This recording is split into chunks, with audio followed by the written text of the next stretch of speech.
그냥 눈물이 났어요. 울고 싶다, 뭐 너무 슬프다, 아 울어야겠다 이런 게 아니라 그냥 저절로 눈물이 나더라고요. 네, 안녕하세요. 조우상입니다. 오늘은 저번에 이제 마저 다 얘기를 못 해드린 제가 공부를 하면서 힘들었었던 일에 대해서 말씀을 드리려고 하는데요. 이 일은 이제 제가 한국사법시험 2차 시험에 떨어졌을 때 일이에요. 2014년도 2차 시험에 떨어졌을 때 일인데, 그 전에 제가 어떤 상황이었는지를 좀 미리 말씀을 드리면, 제가 2011년도에 일본 사법시험을 합격을 하고, 이제 2012년도 2월에 있는 한국 사법시험 1차에 합격을 합니다. 그래서 이제 2012년도, 13년도도 한국 사법시험 2차를 수험을 했었고요. 두 번 다 떨어져서 2014년도에 일본에서 한국으로 돌아와가지고 본격적으로 한국 사법시험 수험을 하게 됐었는데요. 2014년도에 떨어졌을 때가 제 인생에서 가장 아팠고 슬펐고, 공부를 하면서 느껴볼 수 있었던 슬픈 감정, 괴로운 감정은 그때 다 느껴본 것 같아요. 2012년도 2차에서도 떨어졌었고 2013년도 2차에서도 떨어졌었는데, 이것과는 달랐던 게 뭐냐면요, 물론 그 2013년도까지도 2차 시험에 떨어졌을 때 마음은 안 좋았어요. 시험에 불합격을 했는데 마음이 좋을 리는 없겠죠. 하지만 데미지는 그렇게 크지 않았단 말이에요. 무슨 차이점이 있었냐면은 2012년도 3년도는 제가 공부를 그렇게 열심히 하질 않았어요. 아까 제가 2011년도에 일본 사법시험에 합격했다고 말씀드렸죠. 그리고 2012년도 이어서 2월 달에 1차 시험에 합격을 해서 합격 이렇게 달리잖아요. 그러니까 사람이 이게 약간 이렇게 올라갑니다. 자만을 해요. 아, 난 잘하는구나. 아, 그래, 나는 천재인가 보다. 이제 이런 생각을 하면서 약간 이상한 경로로, 그러니까 사람이 미쳐갑니다. 쉽게 말을 하면은. 2012년도부터 제가 본격적으로 일본 사법시험학원 이토주쿠에서 일을 하기 시작했어요. 강사로 이제 제대로 활동을 하기 시작했는데, 거의 강사가 메인이었어요. 그때는 강사가 메인이었고, 어떻게 보면 한국 사법시험 2차 수험생은 좀 서브 같은, 바뀌었어야 되는데 이게 메인은 학원 강사, 서브는 수험생 이렇게 됐었어요. 그리고 그렇게 했었던 게 당시에 돈을 좀 많이 벌었습니다. 사법시험도 합격을 해, 학원에 일하면서 돈도 많이 벌어, 그리고 나는 잘한다, 나는 천재다, 막 이렇게 돼 있으니까 공부를 안 하는 거예요. 자만에 쩔어 있으니까. 그래서 2012년도 시험은 그렇게 날리고, 2013년도 시험도 아직 정신을 못 차렸었어요. 2012년도 시험은 시험 한 달 전 정도에만 학원 스케줄을 좀 비워놓고 공부를 했었고, 2013년도 시험은 그나마 좀 본격적으로 해야 된다고 생각을 했었는데도 불구하고 한 6개월 전 정도부터 학원 일을 줄여가면서 공부를 하기 시작했었고요. 그 전까지는 계속 학원 일을 열심히 했었어요. 그러다 보니까 아무래도 열심히 공부를 하지 못했었고, 2013년도에 떨어졌다 하더라도 납득이 되더라고요.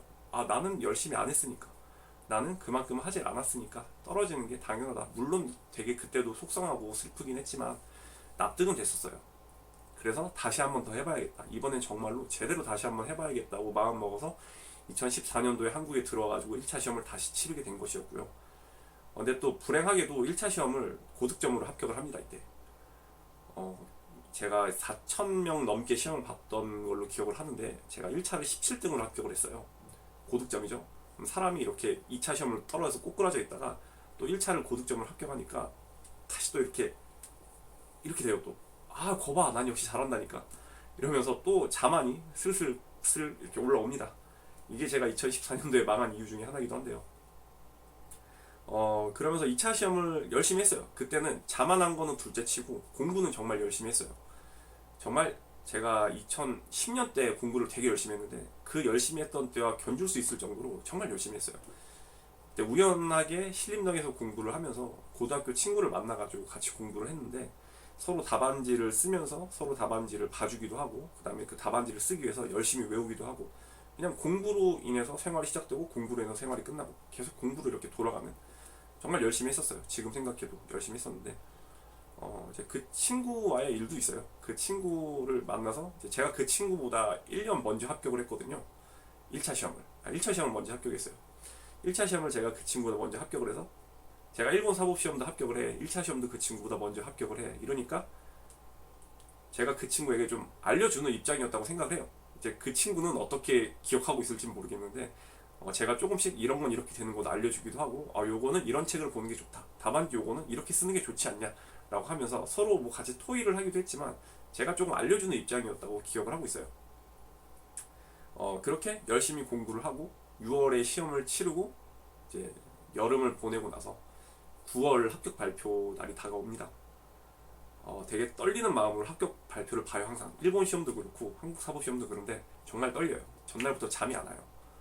전날부터 잠이 안 오고, 그래서 일부러 늦게 자서 딱 수험 발표 시간에 맞춰서 일어나고 싶은데 마음대로 안 되고 이상하게 꼭 일찍 눈을 떠요. 그럼 그때 항상 보고 있었던 게 미드 멘탈리스트였는데, 그냥 멘탈리스트 보면서 계속 막 이빨 묻어 뜯으면서 아씨 막 어떻게 되나 불안 초조하면서 그냥 그 당시 별로 흥미도 없는, 눈에도 안 들어요. 그냥 미드만 계속 보고 시간만 잡아먹습니다. 이러고 합격 발표 시간이 딱 다가왔어요. 서브가 폭주를 하죠. 힘들게 들어가서 이름을 딱 확인을 합니다. 조수민, 조연주, 조윤우, 조우성은. 아무리 봐도 없는 거예요. 몇 번은 봤어요. 몇 번을 봐도 나오진 않는데 없더라고요, 제 이름이.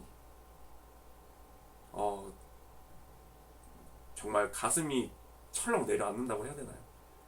너무 절망스러웠고, 떨어졌구나, 불합격을 했구나, 어떻게 해야 되나라는 생각이 들면서 같이 공부했던 친구는 합격을 했는지 찾아봤어요. 가나다 순이니까 이름으로 나오겠죠. 이렇게 쭉 올려서 스크롤을 보니까 솔직한 심정으로는 정말 지금 그 친구한테 미안할 수 있는 건데, 저는 그 친구가 못 붙을 줄 알았어요, 그때는. 왜냐면은 제가 그 친구보다 잘한다고 생각을 했기 때문에. 그 당시 생각했을 수 있었던 플랜은 내가 붙고 그 친구가 붙고 같이 붙거나, 아니면 내가 붙고 그 친구가 떨어지거나, 이렇게만 생각을 했었지 제가 떨어지고 그 친구가 붙는다고 생각을 못했는데 그 친구가 합격을 한 거예요. 분명히 나보다 못하고 있다라고 생각을 한 친구였는데, 그러면서 제가 막 알려주기도 했었다고 했었죠. 근데 그 친구는 합격을 한 거예요. 더 미치겠는 거예요. 너무, 그러니까 이 친구가 붙어서 미치겠다라기보다는 분명히 축하해 줘야 될 일이죠. 친구 입장이니까. 같이 동거동락하고 어떻게 보면 전우처럼 그 힘든 수험 기간을 같이 뚫고 온 친구인데, 축하해 줘야 되는 마음보다는 너무 부끄럽고 민망하고 쪽팔린 마음이 너무 많이 드는 거예요. 나는 도대체 무슨 자격으로 이 친구에게 조언을 해줬던 것인가 하면서 더 저를 아프게 만들고 더 저를 힘들게 만들더라고요. 나는 이 친구를 어떻게 봐야 되나 이런 생각도 들면서 그냥 제가 전체적으로 너무 싫어졌어요. 그러니까 2012년도 13년도는 제가 열심히 하지 않아가지고 시험에 떨어진 거라 납득할 수 있었는데, 2014년도는 정말 열심히 했어요.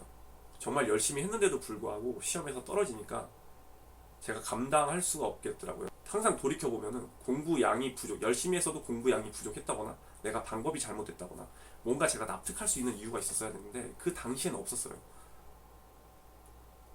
나는 열심히 했고 올바르게 했다고 생각을 했는데 난 안 되나 보다.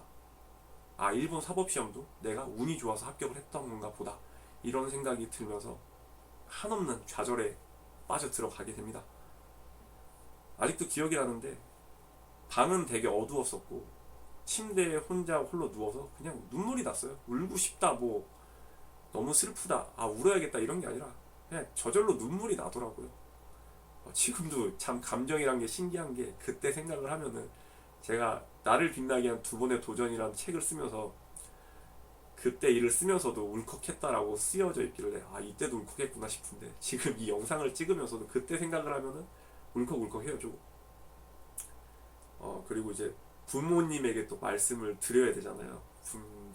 저는 집에서 주로 공부를 하니까 뭐 공부를 안 해도 제가 사법시험 보는 거 당연히 아시니까 어떻게 말해야 될지 난감하더라고요. 근데 또 기대는 하시고 결과 나오는 건 아시니까 말씀드렸어요. 엄마 나 떨어졌다. 그러냐 하고 이렇게 그냥 뭐 슬픈 표정도 안 지으시고 그냥 그렇구나 라고 이렇게 끄덕끄덕 하시는데, 그게 또 너무 슬프더라고요. 또 너무 죄송스럽기도 하고, 미쳤나봐, 왜 이러죠, 주체인가봐요. 그래가지고 그때 이제 부모님이 말씀을 하시는 게, 그러니까 되게 죄송스러운 마음이었어요. 그래가지고 뭔가 저 때문에 집안 분위기 다 다운되어 있는 것 같고, 뭐 내가 너무 죄인 같고, 나도 내가 너무 싫고, 그래서 부모님한테도 그때 가족끼리 뭘 먹으러 가면서 얘기를 했었던 것 같은데, 내가 떨어지니까 아빠랑 엄마랑 모두 기운이 없는 것 같다 이렇게 얘기를 하니까, 뭐 우리야 괜찮다, 뭐 너가 힘들어서 그렇지, 이런 말씀을 하시더라고요. 그러니까 또 그 말을 들으니까 또 사람이 되게 또 울컥울컥 하는 거예요. 이게 나는 왜 기쁘게 해드리지는 못하고 부모님에게 저런 말씀을 하게 만들어야 하는가, 이런 생각이 막 들더라고요. 조금만 쉬어갈게요.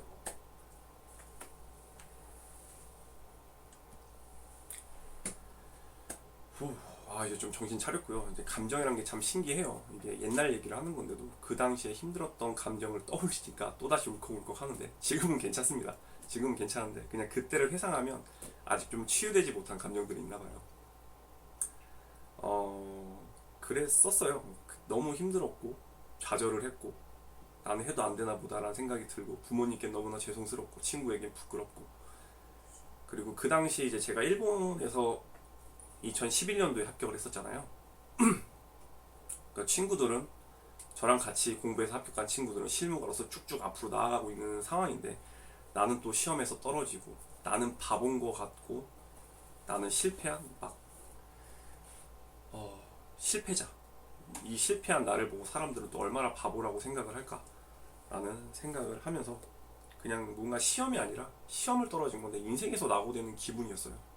난 안 되나 보다 이런 생각이 많이 들었으면서, 그래서 아직 한 번의 시험은 더 남아 있었고, 그 한 번의 시험을 치기 위해서는 재정비가 좀 필요했었습니다. 그 재정비를 하면서도 물론 그만둘 마음은 없었지만, 마음 한편으로는 그냥 시험 그만두고 군대 입대를 할까라는 생각만이긴 한데 잠깐 들기도 했을 정도였고, 그러면서 재정비가 좀 필요했어요. 왜냐하면 그 전까지 저는 성공을 해야만 하는 사람이었고, 성공을 향해 쭉 달리는 사람이었기 때문에, 이상은 합격해야 되는 나, 성공해야 되는 나인데, 현실은 실패한다, 시험에 떨어진 내가 있는 거예요. 이상과 현실에 괴리가 있다 보니까 이걸 제가 받아들이지를 못하겠더라고요. 그러니까 이 괴리를 메꾸기 위해서는 제 마인드를 좀 바꿀 필요가 있었어요. 그때 성공을 중요시하던 내가 아니라 좀 다른 내가 될 필요가 있었어요. 성공에 대한 집착이 강했습니다. 저는 왜 그랬냐면은, 제가 이제 뭐 게이오 대학교를 나오고 도쿄 대학교 로스쿨을 들어가고 일본 사법시험을 합격하고, 일본 사법시험 합격을 하고 나서 또 한국 사법시험에 1차에 합격을 하고, 또 이토주쿠란 학원에서 일도 하면서 사람들에게 인정을 많이 받았어요. 외국인인데 일본 사법시험을 합격했다, 대단하다. 그리고 또 외국인인데 일본 사법시험 학원에서 강의를 하면서 돈도 많이 벌었거든요. 인정도 받아, 돈도 받아. 이러니까 더 성공에 집착을 하는 거예요. 내가 이렇게 성공을 해야지 많은 것들이 따라오는구나 라는 생각을 하면서 더더욱더 성공에 집착을 하게 됐던 것 같고요. 내가 이런 생각을 하고 있었구나 라는 걸 그때 처음 깨달았어요. 그러면서 다른 것도 좀 많이 찾아보기 시작을 했어요.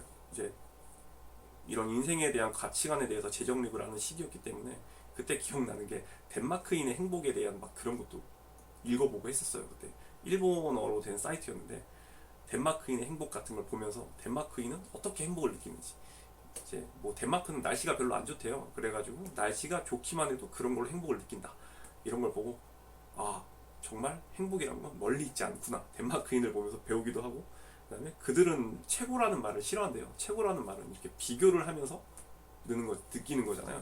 내가 얘보다 더 뛰어나다, 그러니까 최고다, 뭐 이런 건데, 최고라는 말을 싫어한다, 뭐 이런 말을 보기도 하고, 그리고 뭐 사우나를 가는 얘기였는데, 덴마크인은 사우나를 가면서 자기에 대해서 많이 느끼기도 한다.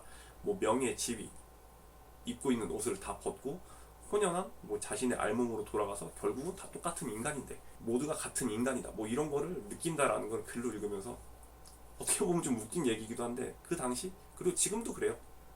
많은 감명을 받았고, 이게 행복이라는 거는 만족에 있는 거지, 내가 성공을 한다고 행복이 얻어지는 건 아닌구나 라는 걸 그때 생각을 했었고, 그리고 그때 참 생각하기에 따라서 많은 것들이 바뀌는구나 라고 처음 느꼈던 것 같아요. 제가 공부를 하면서 인생에 대해서 많은 걸 배울 수 있었던 시기였는데, 그러면서 공부에 대한 것도 다시 한번 생각을 해보기로 했어요. 여태까지는, 그때까지는 저는 공부를 해야만 하는 거였어요. 시험에 합격을 해야만 했고 성공을 해야만 했고 이런 거였는데, 곰곰이 생각해보니까 이거는 해야 되는 게 아니었어요. 내가 하고 싶었던 거지. 이걸 내가 해야 되는 게 아닌데 머릿속에서는 시험에 합격해야 된다. 공부를 해야 된다. 누군가가 나에게 명령을 하고 있더라고요. 그거는 바로 스스로 제가 저에게 내린 명령이었는데 저는 분명히 그 누구도 저에게 그걸 시킨 적이 없었어요. 그러니까 뭐 친구가 공부를 하라고 한 것도 아니었었고 교수님이 저보고 사법시험을 보라는 것도 아니었었고 부모님이 저한테 사법시험을 합격을 해라 뭐 이런 말씀을 한 것도 아니었어요. 순전히 저의 의지였는데도 불구하고 저에 있어서 사법시험은 의무였던 거였어요. 해야만 했던 것. 이게 많이 바뀌기 시작했어요. 아, 해야 되는 게 아니라 내가 하고 싶은 거구나. 이거를 내가 못한다 하더라도 상관이 없다. 이렇게 받아들일 수 있게 되더라고요. 해야만 하는 거는 반드시 해야 돼요. 이걸 못하게 되는 거 생각할 수 없고 실패라는 걸 받아들일 수 없는 건데 하고 싶은 건 하고 싶은 건데 뭐 못했어도 뭐 그만. 이런 공식이 성립이 되더라고요. 인생을 살면서도 많은 것들이 바뀌었어요. 뭔가 해야 되는 게 있다고 한다면 지금은 군대를 갔다 와서 끝나긴 했지만 남자라면 군대를 가야 된다는 것. 이거는 의무죠. 해야 되는 거. 그리고 내 한 몸 먹여 살릴 수 있게 일을 하는 것. 누가 나를 먹여 살려주진 않으니까. 이 두 가지가 의무인 거고 나머지는 내가 하고 싶은 거고 인생을 살면서 내가 뭔가를 반드시 해야만 되고 사명감을 느끼고 해야 되고 이런 일은 없는 것 같다. 내가 하고 싶은 것이 먼저인 거고 이 하고 싶은 걸 바탕으로 내가 뭘 하고 싶은 건지 이 세상에 내가 어떤 일을 해보고 싶고 어떤 도움을 줄 수 있는 건지라는 걸 생각을 해야 되는 거지 내가 뭔가를 해야만 하는 일은 없구나라는 걸 이때 깨달았던 것 같아요. 많은 낙심을 하고 힘들었던 시기를 보내면서 지금은 그 시기를 보낸 거에 대해서 감사하고 있어요. 왜냐면 그 시기를 보냈음으로 인해서 저는 더 이상 자만하지 않을 수도 있게 됐고 그리고 인생이 무엇인지에 대해서도 깨달을 수 있었기 때문에 저는 지금은 많이 힘들었지만 그 시기가 있었던 거에 감사하고 있습니다. 그때 스스로를 달래주는 법도 많이 배웠고요. 저번 영상에서 말씀드렸죠. 이렇게 스스로를 좀 토닥토닥 거려주면서 위로를 해주면 많은 힘이 된다고. 그때 저 역시 저를 위로해 줄 수 있었던 건 저밖에 없었어요. 눈을 감고 침대에 누워있으면서 괜찮다, 괜찮다, 잘하고 있다, 괜찮아, 그럴 수 있어 라고 하면서 그때도 스스로를 많이 위로를 해줬는데 스스로를 가장 잘 위로해 줄 수 있는 건 자기 자신입니다. 여러분들도 많이 힘드실 때 꼭 본인이 나 스스로의 적이 되지 마세요. 나에게 뭔가를 꾸짖고 나를 탓하고 나를 비난하고 나를 원망하지 마시고 나를 좀 챙겨주고 나를 위로해주고 내 편이 되어주기를 바랍니다. 이런 힘든 시간을 겪고 이제 2015년도에 시험을 다시 보게 됐고요. 이제 뭐 다른 영상에서 말씀을 드릴 텐데 철저히 분석을 했어요. 왜냐면 열심히 했는데도 떨어졌다는 거, 방법이 잘못됐을 것이다라는 생각을 해서 철저히 분석을 해서 열심히 했고 그 2015년도 시험을 볼 때까지 항상 나는 이 공부를 하고 싶은 거다, 해야 하는 게 아니라 하고 싶은 거다라는 거를 끊임없이 되새기고 다이어리 같은 데다가도 적어놓고 하고 싶은 공부, 나는 해야 하는 게 아니다 라는 끊임없이 적으면서 스스로를 위로해주면서 노력한 결과 끝에 2015년도 사법시험에는 합격을 할 수 있게 되었습니다. 참 이게 힘든 얘기를 한다는 것 자체가 좀 힘드네요. 이렇게 저도 감정이 울컥울컥 했는데 여러분들도 지금 많이 힘드실 수 있어요. 그리고 여러분들이 열심히 노력했는데도 불구하고 떨어질 수 있습니다. 우리는 인간이기 때문에 언제나 다 잘할 수만도 없고 언제나 항상 정답으로만 가지도 않는 것 같아요. 항상 틀릴 수 있고 잘못할 수 있고 시험에 떨어질 수도 있는 건데 그때 나를 너무 꾸짖지 마시고요. 열심히 했는데 좋은 결과가 오지 않았다면 일단 먼저 나를 달래주세요. 나를 달래주시고 항상 이렇게 생각을 하세요. 방법이 잘못됐구나. 내가 잘못된 게 아니라 방법이 잘못됐구나 라는 생각을 하시면서 앞으로 나아가시려고 하신다면 지금 이 힘든 시기는 앞으로의 여러분의 인생에 있어서 더할 나위 없는 여러분의 보물로 바뀔 것이기 때문에 지금 이 과정을 잘 견디고 열심히 노력을 하셔서 꼭 여러분이 원하는 자신의 모습이 되셨으면 좋겠습니다. 저도 이제 여러분들의 그런 공부를 도와드리기 위해서 영상을 통해서 뭐 마인드라던가 아니면 공부 방법이라든가 아니면 제가 뭐 힘들었던 얘기, 제가 잘했던 얘기, 실패했던 얘기 많이 들려드릴 예정이니까 같이 힘내서 여러분들이 원하는 공부, 시험, 합격을 꼭 하시길 바라겠습니다. 오늘 영상은 여기서 마치도록 하겠고요. 그럼 다음 영상에 또 좋은 영상으로 찾아뵙겠습니다. 다음에 또 뵙겠습니다. 안녕.